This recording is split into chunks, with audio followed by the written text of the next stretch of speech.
part 5. We actually made it to part 5 this time. Coincidentally, that magic technical phrase that you just learned can also get you laid if that's your thing. Hey now. I'm just curious, does anybody here like mind-blowing, earth-shattering, heart-pounding, brain-boggling, fucking amazing sex?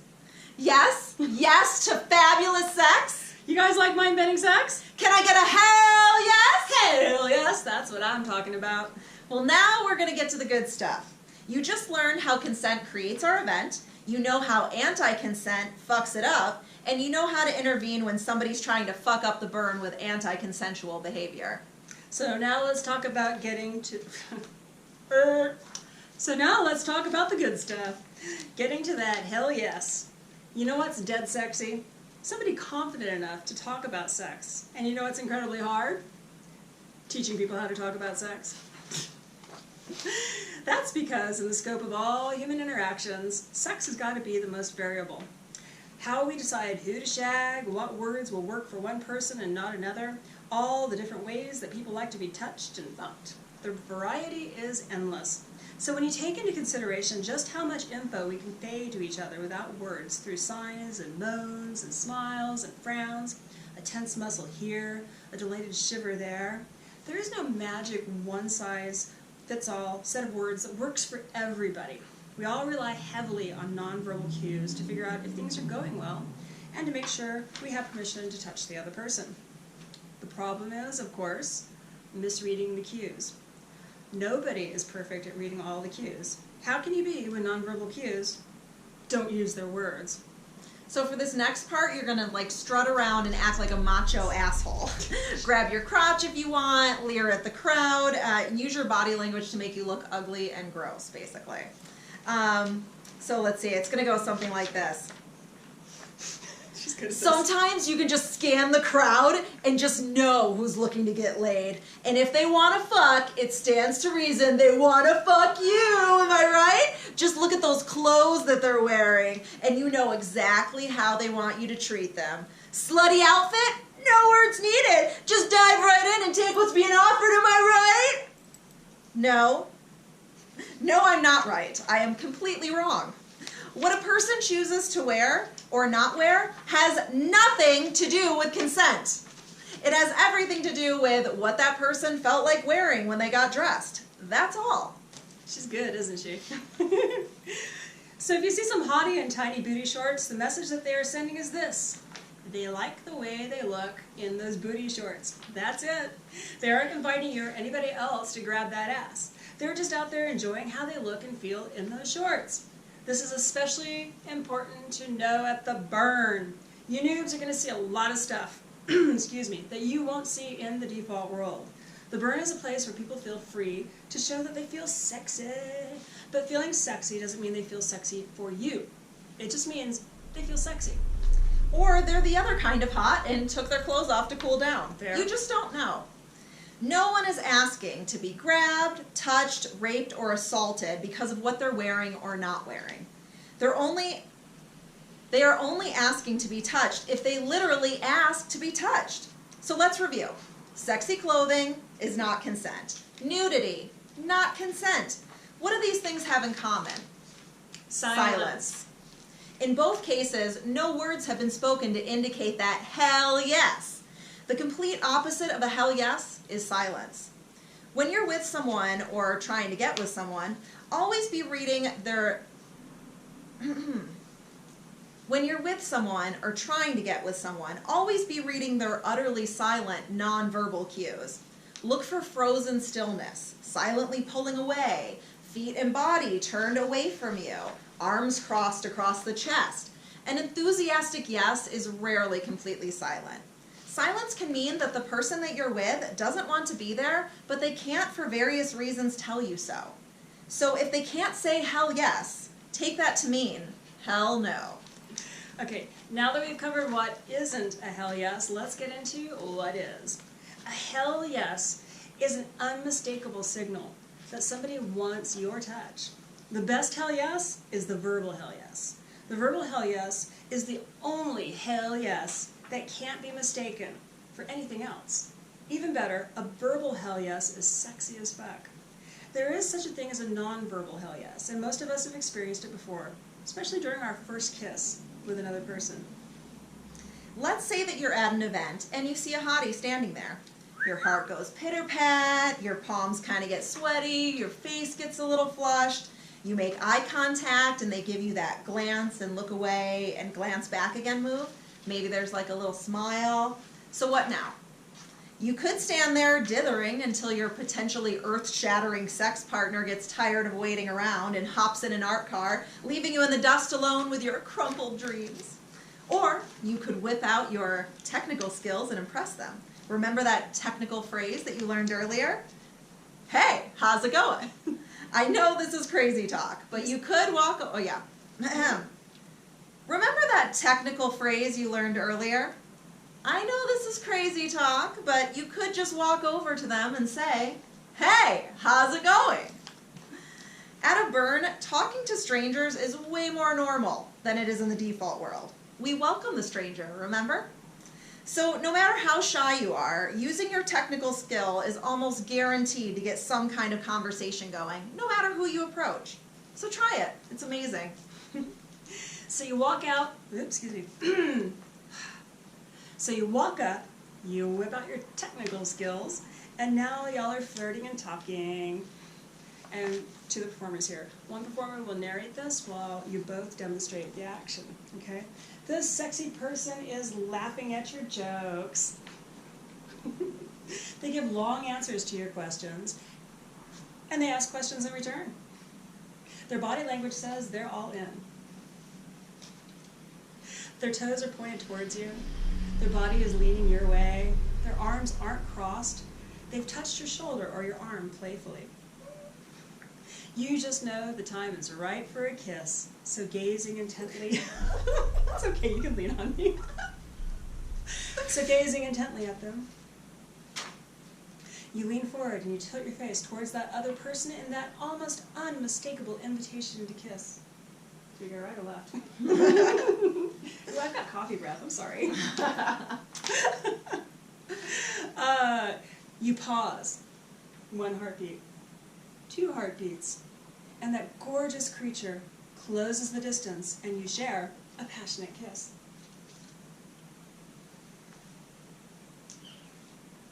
Ooh, that was good. I'm not gonna lie, that is some sexy stuff right there. The first kiss, that discovery of the other person's mouth, the first taste, it's amazing.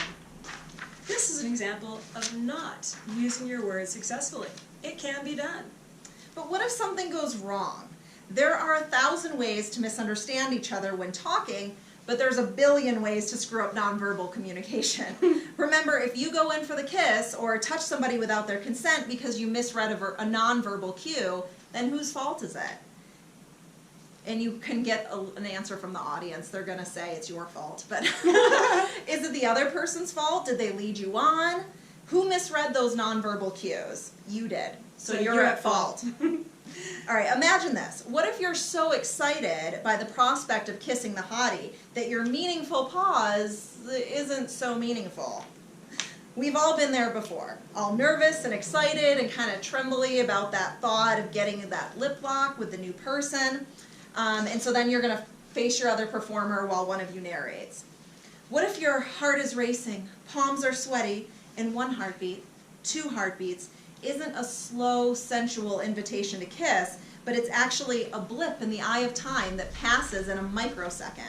What if they glanced away for just a moment, not sure how they feel about you, they turn around, and there you are trying to play tonsil hockey with their face? Ah, Jesus! What the fuck? Cute, but no matter how good they were, no matter how good to go they were a second ago, sudden slobber is a deal breaker for most of us. There are billions of ways to misread the cues or bungle the signals that you are putting out. A billion ways to make a mistake. The only 100% way to make sure the other person is on board? Words. Use your lips to make them. In between all the words and no words, there lies a happy middle ground, and we're going to show you how to frolic about in that happy middle ground. Think of the frolicking middle ground as this area of consent that you and your partner or partners establish using both verbal and nonverbal communication. It's the place that you both enjoy exploring. It's the place where you give each other as much pleasure as a human being can stand. Talking with each other establishes the guardrails that stop you from leaving this happy space. As you explore together, you might come up to, but not cross those guardrails. But the person that put the guardrail in place can decide to move it at any time. Since the boundaries are subject to change depending upon things like trust levels, mood, or I don't know, the current temperature in Bombay, really for any reason at all, it's always a great idea to use your words and talk about the boundaries. So here's the same first kiss scenario, only this one takes place in the happy, frolicking middle ground. You're at an event, the person next to you is irresistibly hot, you've been flirting and talking, they laugh at your jokes, they're giving long answers to the questions and asking questions in return. Their body language is saying they're all in. Their toes are leaning towards you, their body leaning your way, your arms aren't crossed, and sometimes they've even touched your arm or shoulder playfully. All systems a go. You think they want you to kiss them. You don't whip out your legal pad and demand a contract, but you also certainly don't just slobber all over their face hoping that they're into it. So use your words and your body language, you lock eyes, slowly lean in, your whole body is an invitation to kiss. You pause, 1 beat, 2 beat, and you say, I'd like to kiss you. May I? Oh, hell yes! That's how it's done. Okay. Getting verbal consent is the rock star move. It takes approximately, 10 seconds of self-control, and it makes both people feel all tingly inside. Get that verbal hell yes, and keep getting them as you frolic about together. Your lipstick's fine. Refuse to push yourself onto the other person in hopes that they won't say no. That way's for weenies. Demand full, enthusiastic participation instead. Am I still right? Mm-hmm. Okay, I do that. Okay, we're going to play a game. This game involves giving and getting a peck on the lips or the cheek from your partner. If this level of contact isn't right for you, come stand over here with me and help me call the game. Watch the fun. It's hilarious, I promise you. Okay, everyone count off. 1, 2, 1, 2. Keep going. 1, 2. Wait till the audience counts off. Now, everyone ready? Pair up. The 1s and 2s form up together to form a pair. The game is called the kissing game. Now take a second and tell your partner if you prefer a cheek peck or lips, or both are fine. If you would like more than a peck, feel free to tell your partner so. Okay, are we ready? Person 1, you're the kisser. You're going to lean in for that kiss, pause, and then ask for one in your own words. But here's the twist. You must do it using a French accent. Person 2, you are the kissee. You can kiss them or decline. It's totally your choice, but you too must use the French accent if you speak. Remember, French accents only. Ready? La la! Go! So you're going to let them do their kiss interaction, and then you're going to have them switch. So now switch. Now we're going to do it again, and person 1, New York accent. Oh, you skipped one. Oh, did I? What Yeah. is it? Okay. Oh, that's your part. That's why. Okay. So you say no. Okay, so remember, French accents only. Ready? Go. And then you wait, you let them do it, they start cracking up, it's rather funny, they might ask you to demonstrate because they're so confused. What does a French accent sound like? So you better polish up on your terrible French accent. Okay. Alright everybody, now switch. Person 2, you are the kisser. Person 2, lean in for the kiss, pause, then let them ask for it using a southern accent. Then you continue playing and you switching people and accents until you can sense that the crowd's ready to stop.